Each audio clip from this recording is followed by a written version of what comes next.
اللہ الرحمن الرحیم۔ اب رائے گڑھ کے اندر ہمارے مولانا جنگل صاحب، ان کے بیٹے کا انتقال ہو گیا، جوان بیٹا تھا، خود تو وہ اردن میں ہے اور وہاں سفر میں ہے۔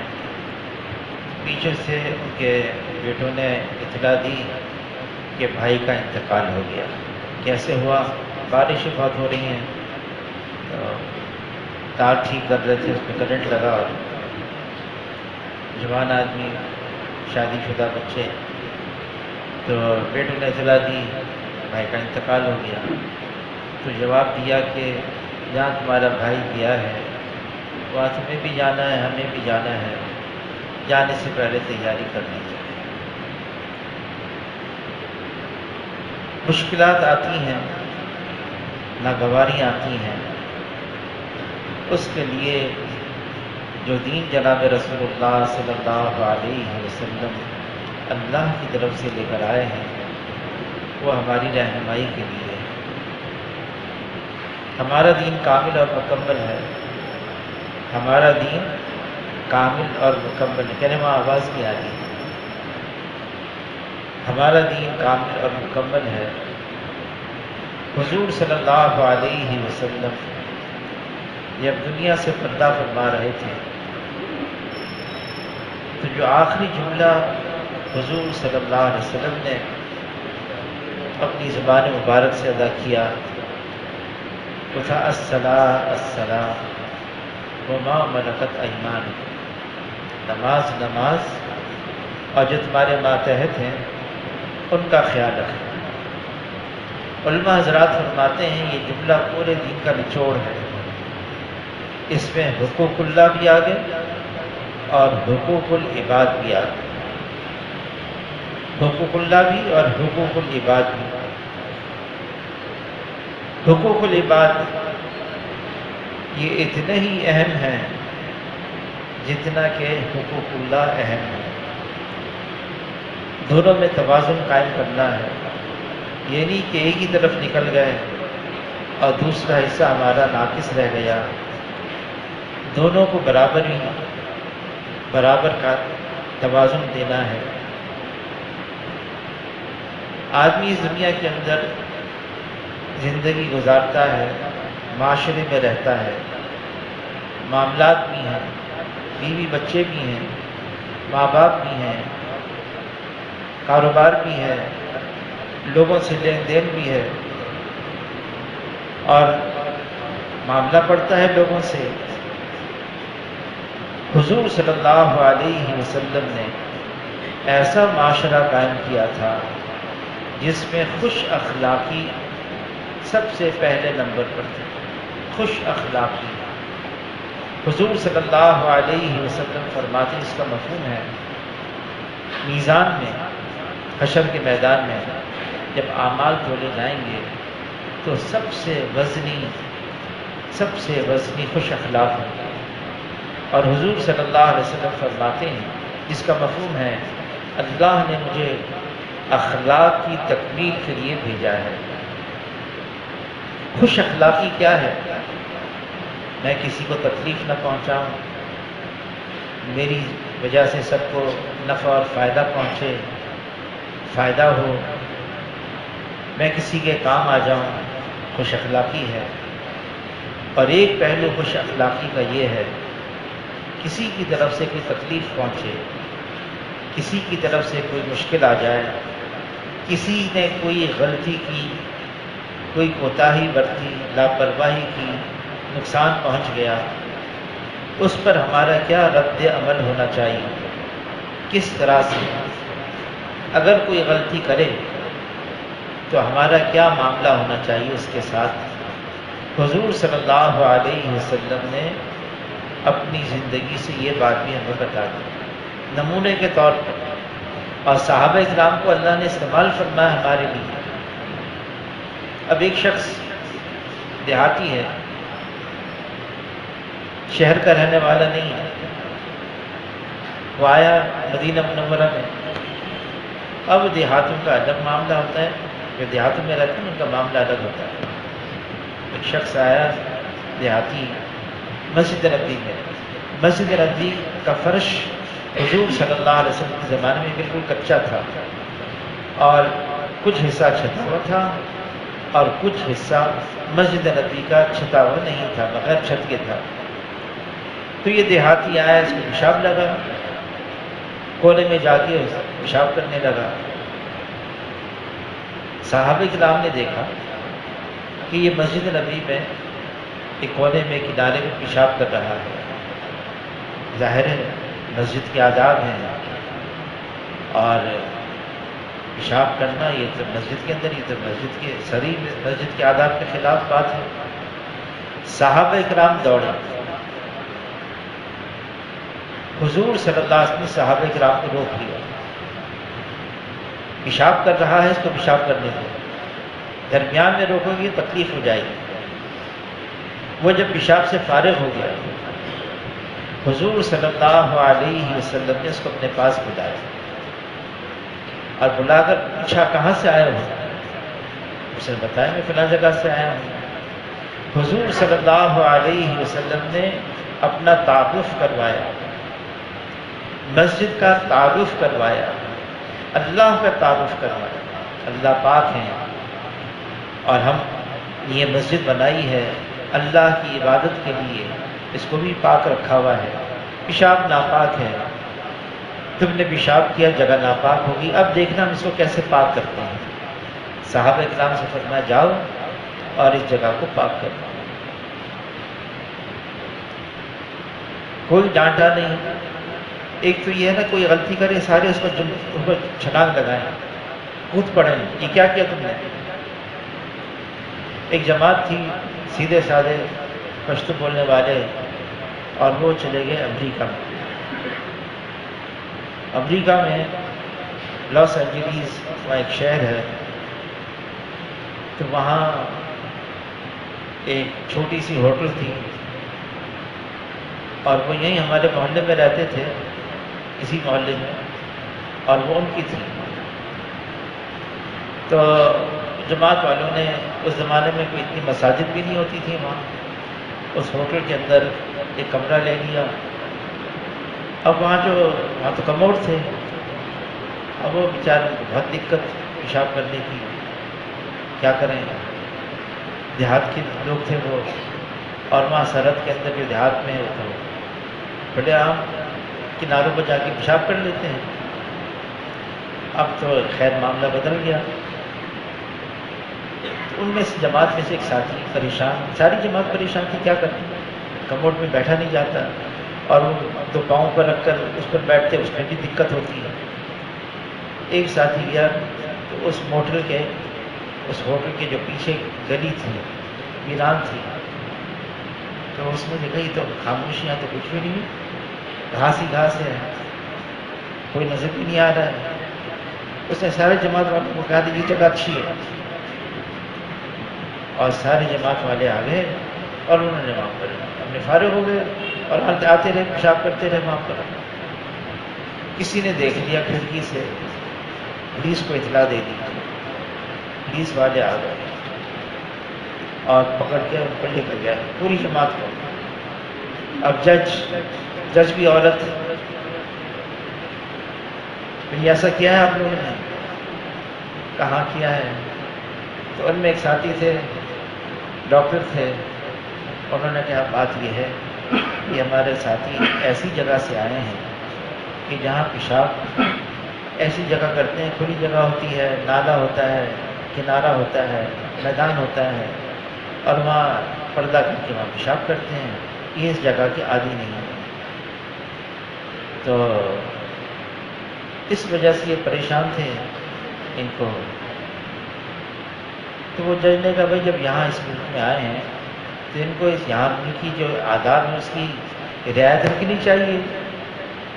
خیر وہ جج کو بات سمجھ میں آ گئی، کہا ٹھیک ہے آئندہ نہ کرنا، $50 جرمانہ میں لگا دیا، فی آدمی $50 جرمانہ لگا دیا، چھوڑ دیا، اور کہا آئندہ ایسا نہ ہو۔ تو وہ دیہاتی بیچارہ حضور صلی اللہ علیہ وسلم کے زمانے میں جب وہ آیا تو حضور نے اس کو سمجھایا، طریقے سے سمجھایا، بات بتا دی۔ ایک طریقہ یہ ہے کسی سے کوئی غلطی ہو، کسی سے کوئی تکلیف پہنچے، ہم اس کو ایسا پکڑیں، ایسا لتاڑیں اس کو، اس کی ایسی مار پیٹ کر دیں. حضور صلی اللہ علیہ وسلم کے زمانے میں ایسا نہیں تھا. اما عائشہ رضی اللہ تعالیٰ عنہ، ان پر تہمت لگ گئی، غلط تھی، اور اس میں منافقین یہودی بڑھ چڑھ کر حصہ لے رہے ہیں. 1 مہینے تک یہ قضیہ چلتا رہا. ہاں کچھ سیریس بھولے بھالے مسلمان صحابہ وہ بھی اس میں شامل ہو گئے، لگ گئے. حضور صلی اللہ علیہ وسلم کو بہت صدمہ تھا، صحابہ کرام کو بھی بے حد. حضور صلی اللہ علیہ وسلم ایک ایک صحابی سے جو قریب ترین تھے ان سے پوچھتے کیا کریں کیا کریں. اللہ نے برات نازل فرما دی اور اللہ نے واضح فرما دیا جناب رسول اللہ صلی اللہ علیہ وسلم سے کہ یہ تو پاک دامن ہے، اور کس طرح سے ان پر تہمت لگائی گئی ہے، کیوں ایسا ہوا. خیر جب وحی آ گئی سارا معاملہ حل ہو گیا.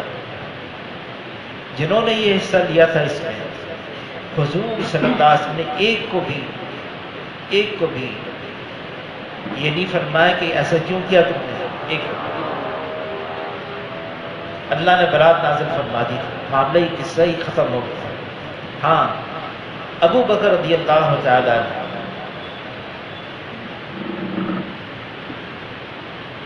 ان کی زیر کفالت ان کا ایک رشتہ دار تھا، غریب تھا، اور ان کی معاونت کرتے تھے، مدد کرتے تھے. انہوں نے بھی حصہ لیا اس میں. تو ابو بکر رضی اللہ تعالیٰ عنہ جب برات نازل ہو گئی، وحی آ گئی اور اعلان ہو گیا ایسا کیوں ہوا، ایسا نہیں ہونا چاہیے تھا. تو ابو بکر رضی اللہ عنہ قسم کھاتے کہ میں اپنا ہاتھ مصطاح کے اوپر سے ہٹاتا ہوں. اللہ نے پھر وہی بھیج دی کہ آپ یہ نہیں چاہتے کہ اللہ آپ کو معاف کر دے، اللہ آپ سے درگزر فرمائے، آپ یہ نہیں چاہتے اپنے لیے. اگر آپ اپنے لیے چاہتے تو آپ ان کو بھی معاف کر دیں. ابو بکر رضی اللہ تعالیٰ نے صرف معاف نہیں فرمایا بلکہ جو ان کی مدد فرماتے تھے وہ رقم دگنی کر دی. صحابہ کرام بڑی مقدس ہستیاں ہیں، اللہ نے ان کو استعمال کیا ہمارے لیے کہ بعد آنے والے جو امت کا حصہ بعد میں آئے گا ان کے لیے کوئی مثال تو ہو، اور وہ مثال حضور صلی اللہ علیہ وسلم کے زمانے میں ہی ہو کہ کیا ہوا حضور کے زمانے میں، کیسے ہوا. ایک صحابی ہیں اور حاتب ابن ابی بلتہ ان کا نام ہے. حضور صلی اللہ علیہ وسلم نے ایک راز کی بات بتائی بہت ہی قریب ترین لوگوں کو. راز جو ہوتا ہے، راز یہ ایک امانت ہوتی ہے، اور جس نے وہ راز بتایا ہے جب تک اس کی اجازت نہ ہو ہم اس کو افشا نہیں کر سکتے، اور اگر افشا کر دیا تو یہ امانت میں خیانت ہو گئی. حضور صلی اللہ علیہ وسلم کے ایک صحابی تھے، وہ رازدار تھے، حذیفہ رضی اللہ تعالیٰ قریب ترین تھے. لیکن حضور نے فرمایا کہ دیکھو یہ میرے راز کسی کو بتانا بھی نہیں، کسی کو بتانا نہیں. حاتب ابن ابی بلتہ نے حضور کا راز کہ مکے پر ہم چڑھائی کریں خاموشی سے تاکہ خون خرابہ نہ ہو،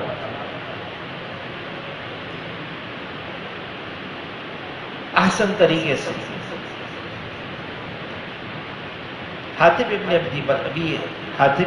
ابی بلتہ نے یہ سوچا کہ سارے جو مہاجرین ہیں ان کا خاندان تو یہاں آ گیا، میرے بیوی بچے بھی وہی ہیں، میرا ساز و سامان بھی وہی ہے، میں اگر مشرکین مکہ پر ایک احسان کر دوں تو میرے بیوی بچے شاید محفوظ ہو جائیں۔ انہوں نے خط لکھا، ایک عورت کو تیار کیا، یہ خط جا کے وہاں پہنچا دینا۔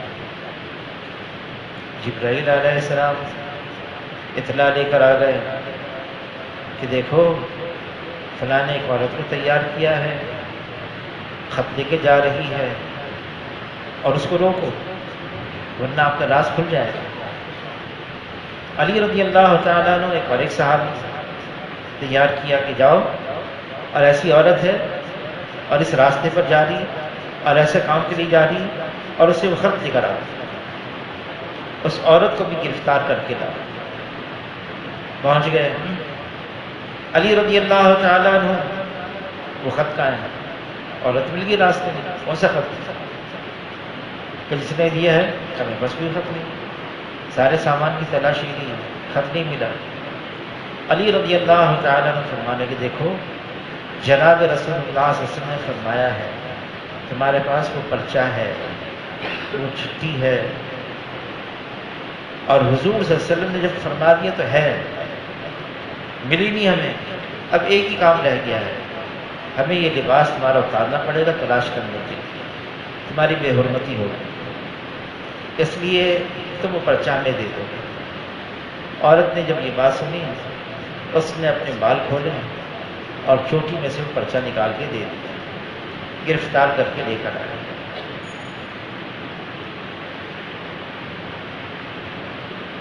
جو قریب ترین صحابہ تھے جمع ہو گئے، یہ ایسا کیوں کیا تم نے؟ اس نے حضور صلی اللہ علیہ وسلم اپنا عذر پیش کیا۔ اتنا بڑا جرم ہے، آدمی سوچے حضور کا راز اور مشرکین مکہ سے، حضور نے اس کا عذر قبول کر لیا۔ عمر رضی اللہ تعالیٰ جلالی تھے، فرمایا نہیں اللہ کے رسول مجھے اجازت دیں، میں اس کی گردن اڑاؤں گا۔ تو حضور صلی اللہ علیہ وسلم نے فرمایا عمر تم کیا بات کرتے ہو، یہ بدری ہے، بدری ہے، اور بدر والوں کے اگلے پچھلے گناہ اللہ نے معاف کر دیے ہیں۔ اس سے یہ اصول نکلا، اگر کسی سے کوئی غلطی ہوتی ہے، اگر کسی سے کوئی خامی ہو گئی، اس سے کوئی نقصان پہنچ رہا ہے، تو اس کو معاف بھی کرو، اس کی خوبی کو بھی سامنے رکھو۔ اس کی کون سی خوبی ہے؟ اس کی خوبی کو بھی سامنے رکھو۔ یہ معاشرے کے آداب بتائیں، ہمیں اکٹھا رہنا ہے، یہ امت ہے، اس امت کو اجتماعیت میں بھی اکٹھا رہنا ملے، اس کے آداب بھی بتائیں۔ اچھا، پھر فتح مکہ ہو گیا۔ فتح مکہ کے موقع پر حضور صلی اللہ علیہ وسلم چھڑی ہاتھ میں ہے، 360 بت ہیں، وہ ہر بت کی طرف اپنی چھڑی کا اشارہ کرتے ہیں اور قرآن کی آیت پڑھتے ہیں، جاء الحق وزهق الباطل ان الباطل کان زہوقا، اور وہ بت اوندھا ہو کے گر جاتا ہے۔ لیکن حضور صلی اللہ علیہ وسلم صفا پہاڑی پر چڑھے گئے، مجمع تھا، اور مکے والے انتظار میں ہیں، اب بدلہ لیا جائے گا۔ حضور صلی اللہ علیہ وسلم نے کبھی بھی اپنی ذات کے لیے نہ غصہ ہوئے نہ بدلہ دیا۔ ہاں، کوئی امر حق آتا تو حضور صلی اللہ علیہ وسلم جب تک اس امر حق کو غالب نہ کر لیتے چین سے نہیں بیٹھتے، لیکن نہ اپنی ذات کے لیے نہ کسی دنیاوی کسی کام کے لیے، نہ غصے میں آئے نہ بدلہ دیا نہ انتقام دیا۔ اب حضور صلی اللہ علیہ وسلم صفا پہاڑی پر چڑھ کر فرمانے لگے، اب وہ کہہ رہے کہ بدلہ تو یہ لیں گے، ہم تو ان کے قابو میں آ گئے اور ہماری طرف سے بڑی مشکلات ملی تھی، بہت مشکلات۔ لیکن حضور نے کیا فرمایا؟ آج میں وہ کہوں گا جو یوسف علیہ السلام نے اپنے بھائیوں سے کہا تھا، لا تثریب علیکم اليوم، آج کسی پر کوئی ملامت نہیں ہے۔ آدمی درگزر کرے، معاف کر دے، اللہ تعالیٰ کلام پاک میں فرماتے ہیں لمن صبر وغفر، آدمی صبر بھی کرے اور معاف بھی کر دے۔ پھر آگے اللہ فرماتے ہیں ان ذالک لمن عزم الامور، یہ ہمت کی باتیں ہیں، اس لیے حوصلہ چاہیے، اس کے لیے ہمت چاہیے، آسان نہیں ہے یہ، لیکن تعلیمات میں یہ ہے، ہمارے دین کی تعلیمات میں یہ ہے کہ دیکھو معاف بھی کر دو، صبر بھی کرو، درگزر بھی کرو۔ پھر یوسف علیہ السلام، ان کے ساتھ کیا کیا معاملہ ہوا جب یوسف علیہ السلام کو ان کے بھائیوں نے کنویں میں ڈال دیا، 4 سال کے 5 سال کے جتنی ان کی عمر تھی کنویں میں ڈال کر، اور ان کی قمیض لے کر آئے اور اس میں خون لگا کر، اور اپنے والد سے یعقوب علیہ السلام سے کہنے لگے کہ بھیڑیا کھا گیا۔ اب یعقوب علیہ السلام دیکھ رہے ہیں قمیص کو، صحیح سالم ہے، کہیں سے پھٹی بھی نہیں ہے، خون لگا ہوا ہے، اور خون بھی ایسے انداز سے لگا ہوا ہے کہ جیسے کسی نے لگایا ہے۔ سب سمجھ گئے، جان گئے۔ بیٹوں سے یہ نہیں کہا نکل جاؤ یہاں سے، یہ نہیں کہا، کیا فرمایا کہ میں صبر کروں گا اور میں یہ معاملہ اللہ کو چھوڑتا ہوں۔ 40 سال تک ان بیٹوں کو نبھاتے رہے، 40 سال تک کسی ایک کو نہیں نکالا، اور جب یہ سارے بھائی یوسف علیہ السلام کے پاس پہنچ گئے، فقیر بن کر پہنچے ہیں، محتاج بن کر پہنچے ہیں، مانگنے کے لیے پہنچے ہیں، تو یوسف علیہ السلام نے پہچان لیا۔ بدلہ لینا چاہتے، پورا انتظام تھا، نہیں، تدبیر سوچی، تدبیر پوری سوچی، اور اس کے حساب سے پھر وہ جب تدبیر پوری مکمل ہوئی تو پھر یوسف علیہ السلام نے کہا کہ ہاں یہ میری قمیض ہے، یہ یعقوب علیہ السلام والد کے چہرے پر لگا دینا، ان کی بینائی واپس لوٹ کر آ جائے گی۔ تو بھائیوں نے جا کے وہ قمیض جب والد صاحب کے چہرے پر لگائی، بینائی آ گئی، تو کہنے لگے بھائی یوسف علیہ السلام کے ہم سے غلطی ہوئی، میں معاف کرتا ہوں، اب بھی موقع تھا، تم نے ایسی حرکت کی نہیں۔ حضور کی تعلیمات میں بھی یہی ہے کہ ٹوکا ٹاکی نہیں ہے، کسی سے غلطی ہو اس کے ساتھ کیا معاملہ کرنا چاہیے۔ یوسف علیہ السلام جب قمیض لگا دی، آنکھ بینائی مل گئی یعقوب علیہ السلام کو، بھائیوں نے کہا یوسف علیہ السلام کی کہ ہمارے لیے آپ استغفار کرنا، تو یعقوب علیہ السلام فرمایا ہاں میں تمہارے لیے استغفار کروں گا۔ علماء حضرات فرماتے ہیں یعقوب علیہ السلام نے اس وقت شب جمعہ نہیں تھی، شب جمعہ کا انتظار کیا کہ قبولیت والی رات ہے، اور یہ قبولیت والی رات آئے گی تو میں اپنے بیٹوں کے لیے استغفار کروں گا تاکہ اللہ ان کے حق میں میری استغفار قبول فرمائے۔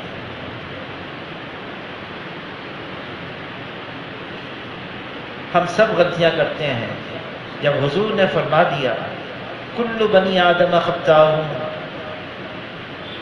بنی آدم کی اولاد میں ساری گنہگار ہیں، خیر الخطائین التوابون، بہترین گنہگار وہ ہے اقرار جرم کرے اور معافی مانگے اللہ سے۔ انتقام لینا، اللہ نے کلام پاک میں 2 بھائیوں کا ذکر کیا ہے، حابیل اور قابیل کا۔ آدم علیہ السلام کے بیٹے تھے، قابیل نے کہا حابیل سے میں تمہیں قتل کروں گا، تو حابیل نے کہا جب تم ایسا کام کرو گے تو میں مزاحمت نہیں کروں گا، میں مزاحمت نہیں کروں گا. ہاں جی آ جائیں، قریب آ جائیں، تھوڑا قریب آ جائیں تاکہ پیچھے کوئی جگہ مل جائے. جو آخر میں آنے والے ہیں ساتھی. تو حابیل نے قابیل سے کہا میں مزاحمت نہیں کروں گا، میں صبر کروں گا. اور تفسیر عثمانی میں ہے اس امت میں سب سے پہلا حضور کا امتی اس پر عمل کرنے والا وہ عثمان رضی اللہ تعالیٰ عنہ تھا. جب ان پر حملہ کیا انہوں نے مزاحمت نہیں کی.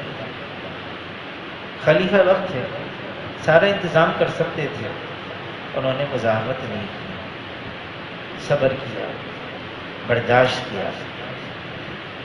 یہ برداشت کرنا، صبر کرنا، یہ کیوں ہے تعلیمات میں؟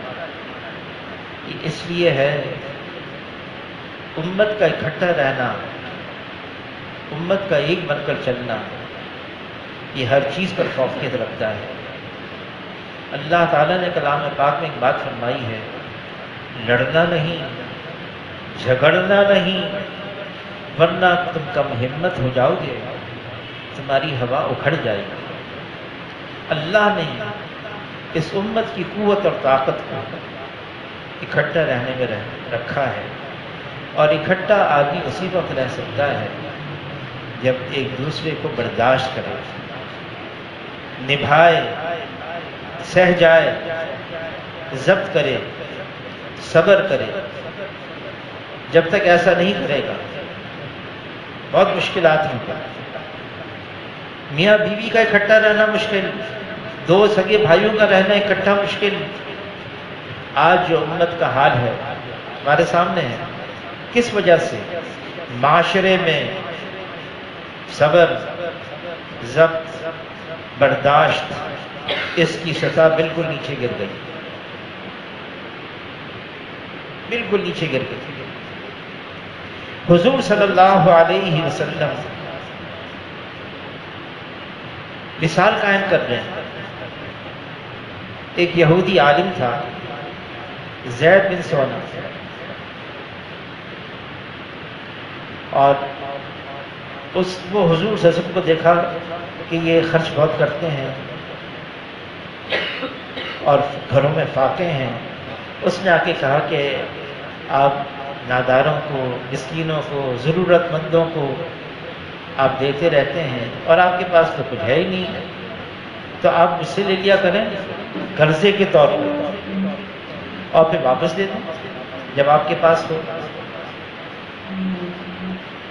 معاہدہ ہو گیا، وہ پیسے دینے لگا، حضور خرچ کرنے لگے. وہ معاہدہ جس تاریخ کا تھا اس سے پہلے آ گیا. اور مجلس لگی ہوئی ہے، مجلس کی بھی آداب ہوتے ہیں. مجلس کے آداب، جب حضور صلی اللہ علیہ وسلم صحابہ کی مجلس میں بات کرتے تو صحابہ کرام سر جھکا کر ایسے بیٹھتے گویا کہ ان کے سروں پر پرندے بیٹھے ہوئے ہیں، ساکت، کوئی حرکت نہیں. اور حضور صلی اللہ علیہ وسلم بولتے تو کوئی صحابی نہیں بولتا. ہاں، حضور صلی اللہ علیہ وسلم کی بات پوری ہوتی پھر صحابہ اجازت دے کر بات کرتے. اور حضور صلی اللہ علیہ وسلم کے سامنے کوئی زور سے نہیں بولتا تھا، کوئی چیخ کے نہیں بولتا تھا، کوئی لڑائی نہیں کرتا تھا، کوئی جھگڑا نہیں کرتا تھا. آپس میں مل جل کر ایسے رہتے تھے حضور کے سامنے. بہرحال تو حضور کی مجلس لگی ہوئی ہے، زید بن سونا آ گیا، شور مچانے لگا کہ تم ایسے ہیں، تمہارے قبیلے والے ایسے، تمہاری قوم ایسی، پیسے لیے ابھی تک واپس نہیں کیے. تو صحابہ کرام حضور کے سامنے کچھ نہیں بولتے تھے. ہاں، عمر رضی اللہ تعالیٰ عنہ، اللہ نے ان کو جھڑی بنایا، ایسا بنایا تھا کہ جس راستے اور گلی سے گزر جاتے اس راستے گلی سے تو شیطان بھی نہیں گزر سکتا تھا. عمر رضی اللہ عنہ اٹھے، اس کو پکڑا، جھنجھوڑا. تو حضور نے عمر رضی اللہ عنہ کو بلا لیا پاس. اے عمر، کیا ہی اچھا ہوتا، کیا ہی اچھا ہوتا ہے. تم اس کو کہتے. دیکھو مجلس کے آداب ہیں، جو تمہارا طور طریقہ ہے مجلس کے آداب کے خلاف ہے. پھر تم میرے پاس آتے اور یوں پوچھتے کہ اے اللہ کے رسول، اس سے آپ نے قرضہ لیا ہے، آ گیا ہے مانگنے کے لیے، آپ کے پاس ہے تو اس کو دے دیں. پھر فرمایا اے عمر، جاؤ بیت المال سے اس کا قرضہ بھی ادا کرو اور 20 سا جو مزید دو. تو عرض کہ اللہ کے رسول مزید کیوں؟ فرمایا ابھی تم نے اس کو جھنجھوڑا، اس کو ڈرایا، اس کو دھمکایا، اس کی وجہ سے 20 سال اور. زید بن سونا ابھی مسلمان نہیں ہوا، جب یہ سارا منظر دیکھا، اشہد ان لا الہ الا اللہ و اشہد ان محمد رسول اللہ. ارے تم نے ایسی حرکت کیوں کی؟ اے اللہ کے رسول، ہماری کتابوں میں، یعنی یہودیوں کی جو آسمانی کتاب، اس کے اندر لکھا ہوا ہے کہ نبی کی نشانیوں میں سے ایک نشانی یہ ہے کہ جاہل نبی کے سامنے اپنے جہل کو دکھاتا ہے. جتنا اس کا جہل بڑھتا جاتا ہے نبی کا علم اسی کے مطابق بڑھتا جاتا ہے. یہ نشانی دیکھنی تھی، دیکھ لی میں نے صرف اس لیے یہ کام سارا کیا. برداشت کرنا، حلم. یہ امت ایسی ہے، عیسیٰ علیہ السلام کو اللہ نے یہ بات پہنچائی، آپ کے بعد ایک ایسی امت آنے والی ہے جو نبیوں کی طرح سے کام کرے گی. نبیوں کی طرح سے. نبی کیا کرتے تھے؟ انسانوں میں محنت کرتے تھے. یہ امت اخرجت للناس، یہ امت بھی انسانوں پر محنت کرے گی. لیکن نہ ان کے پاس علم ہوگا، نہ ان کے پاس حلم ہوگا. نہ علم ہوگا نہ حلم، برداشت، بردباری، سہ جانا. تو عیسیٰ علیہ السلام نے عرض کیا اللہ نبیوں کی طرح سے کام کرے گی، نہ علم ہوگا نہ حلم ہوگا، تو یہ کیسے کام ہوگا؟ تو اللہ نے یہ بات پہنچائی عیسیٰ علیہ السلام کو، میں اپنے علم میں سے علم دوں گا، میں اپنے حلم میں سے حلم دوں گا.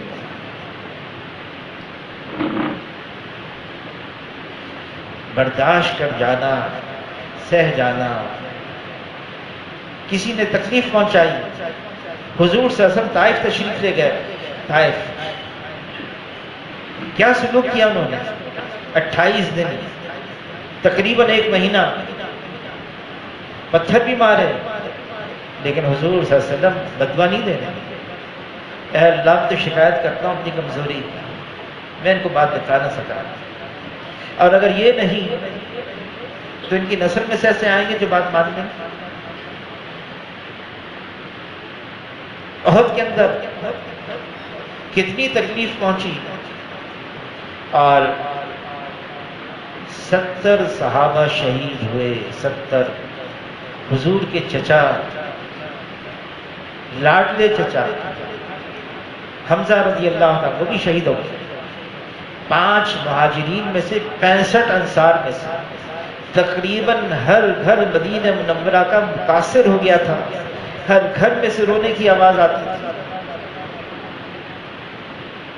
لیکن جب خالد بن ولید رضی اللہ تعالیٰ عنہ اطلاع آئی مدینے آ رہے ہیں، حضور صلی اللہ علیہ وسلم نے مدینے والوں کو جمع فرمایا.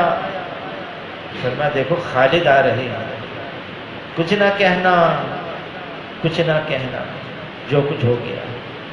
اب خالد بن ولید رضی اللہ تعالیٰ تشریف لائے. ہر گلی میں سے اہلاً و سہلاً، مرحبا مرحبا. خالد بن ولید حیران ہو گیا، میرا استقبال ہو رہا ہے، میں تو وہ ہوں جنہوں نے ان کو تکلیف پہنچائی.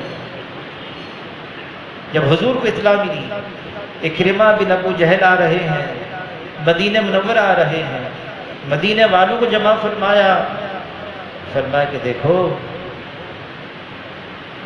اس کے باپ کا ذکر نہ کرنا، جن کے بارے میں حضور صلی اللہ علیہ وسلم فرما گئے۔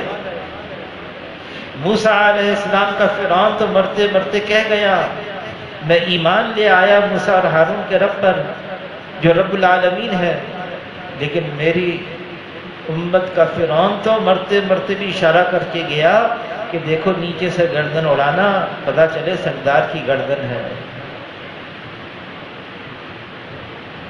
اس کا بیٹا اب آ رہا ہے تو کیا فرما رہے ہیں کہ دیکھو باپ کا بھی تذکرہ نہ کرنا۔ امت کو تعلیم دی ہے، آج ہم وہ ساری باتیں بھول گئے، سب بھول گئے۔ مسلمان ہمدرد، خیر خواہ، الفت محبت رکھنے والا، کسی کی بدخواہی نہیں چاہتا تھا مسلمان، ہر ایک کی کسی کی طرف سے کوئی تکلیف پہنچی ہے اس کا بھی خیر خواہ ہوتا تھا،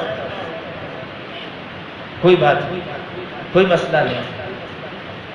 اور پھر وہ تو مسلمان اگر غیر بھی اگر کرتے تھے، غیر بھی، حضور صلی اللہ علیہ وسلم نے منافقین کو نبھایا ہے، منافقین کو، رئیس المنافقین عبداللہ ابن ابی بن سلول احد میں 700 آدمیوں کو توڑ کر ورغلا کر پہلی لے کے چلا گیا پیچھے،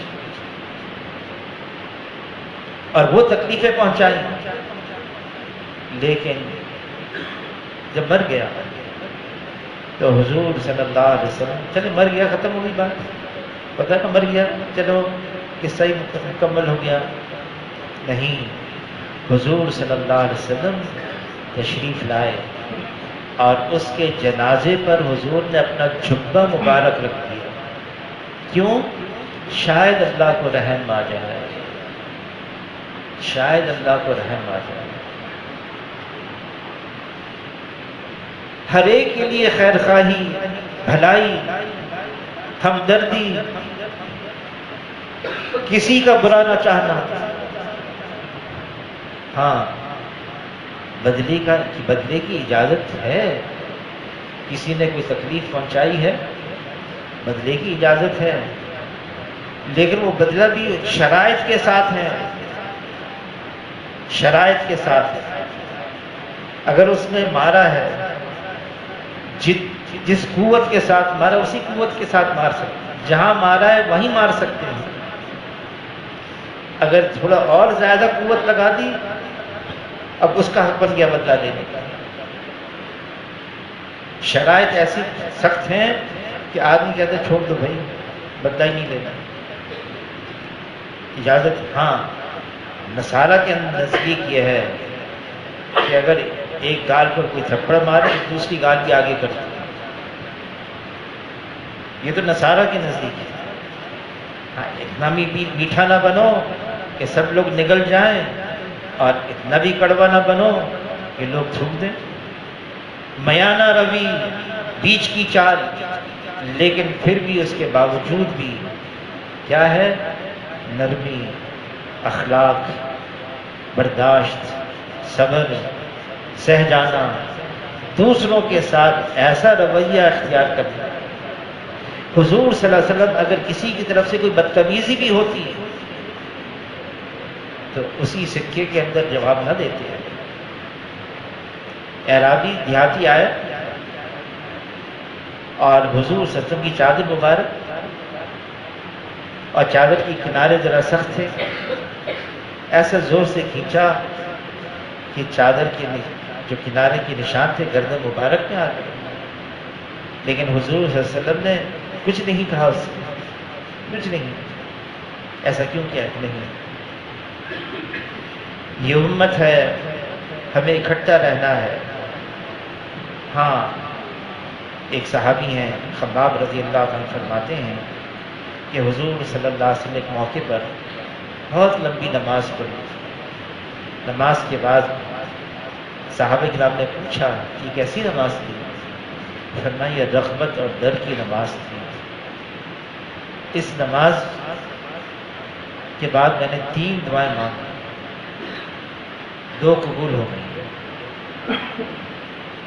ایک دعا یہ مانگی، اے اللہ کوئی دشمن ایسا میری امت پر مسلط نہ ہو جائے جو میری امت کو ختم کر دے، قبول ہو گئی۔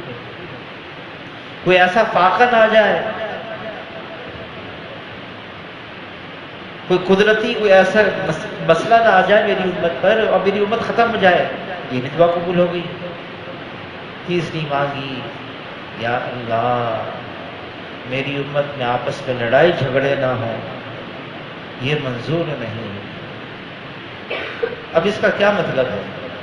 اس کا کیا یہ مطلب نکلتا ہے کہ ہم آپس میں لڑے جھگڑے، یا اس کا یہ مطلب نکلتا ہے اب بہت احتیاط سے چلنا پڑے گا، پھونک پھونک کے قدم رکھنا پڑے گا؟ یہ دعا حضور نے مانگی اور قبول نہیں کی اللہ نے، اس کا مطلب ہمیں ضرورت سے زائد احتیاط برتنی پڑے گی آپس کے معاملات میں، آپس کے سلوک میں۔ حضور صلی اللہ علیہ وسلم فرماتے اس کا مفہوم ہے، جنت میں داخل ہو نہیں سکتے جب تک کہ ایمان والے نہ ہوں، ایمان والے بن نہیں سکتے جب تک کہ آپس میں محبت نہ کرو۔ اور فرمایا کہ میں محبت کا ایک طریقہ بتاؤں، ایک دوسرے کو سلام کرو، معاشرے کے آداب بتائے، آپس میں کھانا کھلاؤ، سلام کرو، صلہ رحمی کرو۔ رات کو جب لوگ سو رہے ہوں اٹھ کر اللہ کے سامنے قیام کرو، سلامتی کے ساتھ جنت میں داخل ہو جاؤ۔ آداب بتائیں معاشرے، ایک دوسرے کے ساتھ رہو کیسے، الفت کے ساتھ، محبت کے ساتھ، آپس میں حسد مت کرو، بغض مت رکھو، کینہ مت کرو، غیبت مت کرو۔ اے اللہ کے بندو بھائی بھائی بن کے رہو۔ اگر ہم ایسا نہیں کریں گے دنیا میں رہنا مشکل ہو جائے گا، دنیا کی زندگی ایک عذاب بن جائے گی، بہت مشکلات آئیں گی۔ بے عیب ذات صرف ایک اللہ کی ہے، اللہ میں کوئی کمی نہیں، کوئی کجی نہیں، کوئی خامی نہیں، ہر عیب سے پاک ہے اللہ سبحان اللہ۔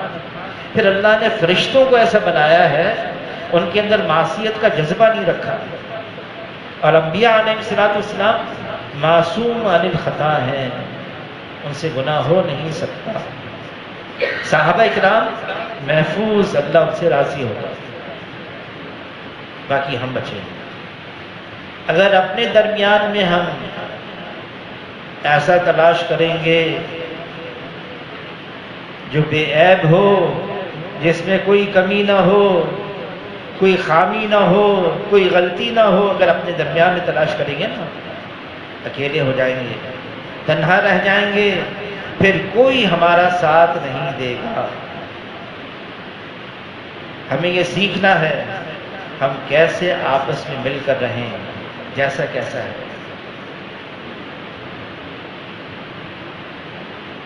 خامیاں نہ دیکھیں، خوبیاں دیکھیں۔ خامی دیکھنی ہے تو اپنے آپ کو دیکھیں۔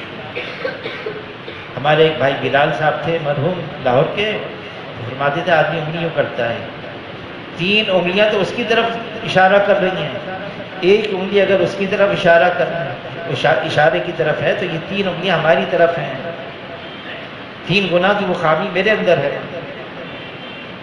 کون ہے ہمارے درمیان میں جو یوں کہہ دے ہاں میرے اندر یہ خامی نہیں؟ ہاں یہ اور بات ہے، اصلاح بہت ضروری ہے۔ کوئی غلطی ہے، خامی ہے کسی کے اندر، اصلاح بہت ضروری ہے، اصلاح کرتا ہے۔ لیکن جب آدمی اصلاح کرتا ہے، لیکن اصلاح اور اعتراض یہ دونوں کے جو سرد ہیں وہ ملتی ہیں، سردیں دونوں کی ملتی ہیں، دونوں میں فرق ہے۔ اصلاح آدمی کرتا ہے جب آدمی کے اندر کسی کی محبت ہوتی ہے، اس سے الفت ہوتی ہے، اس سے ہمدردی رکھتا ہے، اس کی خیر خواہی کا ایک جذبہ ہوتا ہے اندر، یہ میرا بھائی ہے، اس کی یہ خامی ختم ہو جائے، یہ دور ہو جائے۔ اعتراض، اس کے اندر یہ خامی ہے، اس کے اندر یہ کمی ہے، یہ میرے اندر نہیں ہے، یہ خامی اس کے اندر، میرے اندر نہیں ہے۔ تو کیا ہوا؟ یہ تو وہی بو ہوئی، خلقتنی من نار و خلقتہ من طین، میں سے اچھا ہوں، میں سے بہتر ہوں۔ اور جب یہ بات آ جاتی ہے پھر فساد مچتا ہے، پھر شر وجود میں آتا ہے، جھگڑے ہوتے ہیں۔ ہاں، اصلاح میں سامنے والا بھی محسوس کرتا ہے یہ میری ہمدردی میں کہہ رہا ہے، میری بھلائی میں کہہ رہا ہے، میری خیر خواہی میں کہہ رہا ہے، یہ میرے اندر خامی مجھے۔ اور حاجی صاحب تو حاجی عبدالوہاب صاحب فرماتے ہیں اگر کسی کے اندر کوئی خامی دیکھو، کوئی غلطی دیکھو، کمی دیکھو، تو پھر یوں پڑھو، لا الہ الا انت سبحانک انی کنت من الظالمین۔ یہ پڑھو اور پڑھنے کے بعد یوں کہو، اے اللہ، جیسے صحابہ میں سے ان کو صحابہ بنا دیا نا، پہلے کیا تھے؟ ان کی خامیوں کو نکال دیا، ان کو صحابی بنا دیا، خوبیاں پیدا کر دی۔ اے اللہ، میرے اندر بھی، میرے ساتھیوں کے اندر بھی خامیوں کو نکال کر خوبیاں پیدا کر دی۔ یہ حاجی صاحب نے نسخہ بتایا ہے، کر کے تو دیکھیں ہم۔ اور ہم نے جو چشمہ پہنا ہوا ہے نا، جس میں ہمیں صرف لوگوں کی خامیاں نظر آتی ہیں، اس کو اتار دیں، خوبیاں دیکھنا شروع کر دیں۔ عبداللہ ابن عمر رضی اللہ تعالیٰ عنہ بیت اللہ کی طرف اشارہ کر کے فرما رہے ہیں، اے بیت اللہ، تمہاری عظمت، تمہاری حرمت اس سے میں خوب واقف ہوں، لیکن ایک مسلمان، اس کی عظمت اور اس کی حرمت تم سے عظیم تر ہے۔ ایک مسلمان، یہ اللہ کی نگاہ میں کیا ہے؟ ہاں، کسی کو کم نہ دیکھیں۔ ابو بکر رضی اللہ تعالیٰ عنہ فرماتے کسی مسلمان کو حقیر نہ جانو، کہ صغیر مسلمان بھی اللہ کی نگاہ میں کبیر ہے۔ اللہ کے یہاں کس کا کیا معاملہ ہوگا ہم نہیں جانتے۔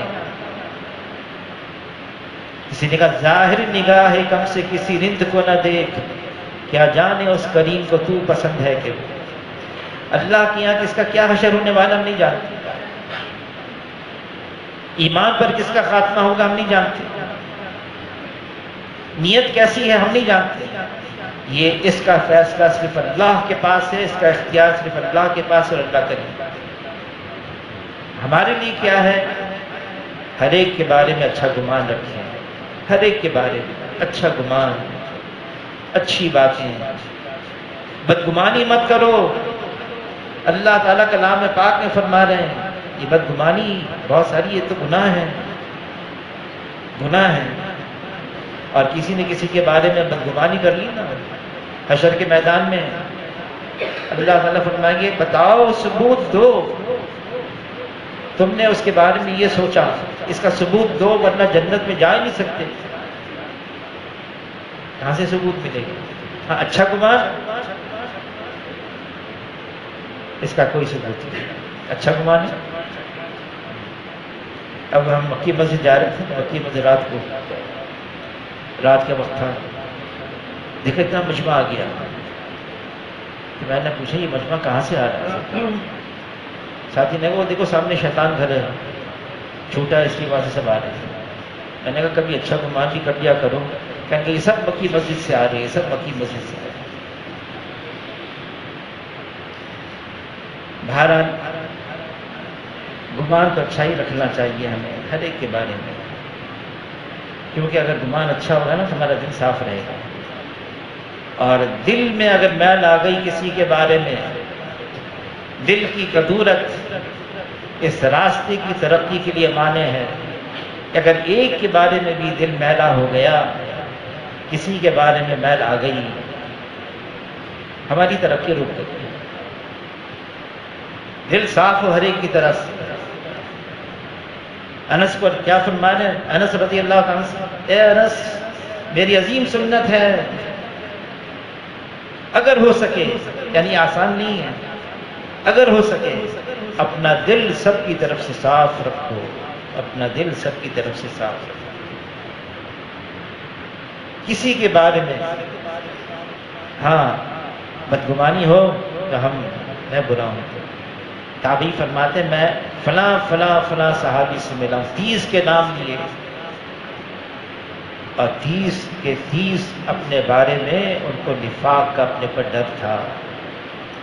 30 کے 30 بڑے بڑے صحابہ گزرے ہیں، ڈرتے تھے ہم کوئی منافق تو نہیں.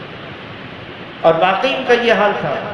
ایک تو یہ ہے نا میں حقیر ہوں، فقیر ہوں، میں ذرے ناچیز ہوں. صحابہ کرام میں کوئی تصنع نہیں، کوئی بناوٹ نہیں، کوئی دکھاوا نہیں. جو دل میں تھا وہ ان کی زبان پر تھا. واقعی ان کا یہ حال تھا. ہم تو کچھ بھی نہیں، ایسا نہ ہو کہ ہم ایسے ہیں. تو اللہ تعالیٰ ہم سب کو قبول فرمائے، حضور کی تعلیمات پر واقعی عمل کرنے کی ہمیں توفیق دے دے. یہ ساری باتیں عمل کرنے کے لیے ہیں اور اللہ سے عمل کے لیے مانگنا ہوگا. اے اللہ تو ہی عمل کی توفیق عطا فرما. اب انشاءاللہ سفر ہے رائے کا، اور 1 ہفتے کا تقریباً سفر ہوگا. پھر ہفتے کی آئندہ ہفتے کی رات کو انشاءاللہ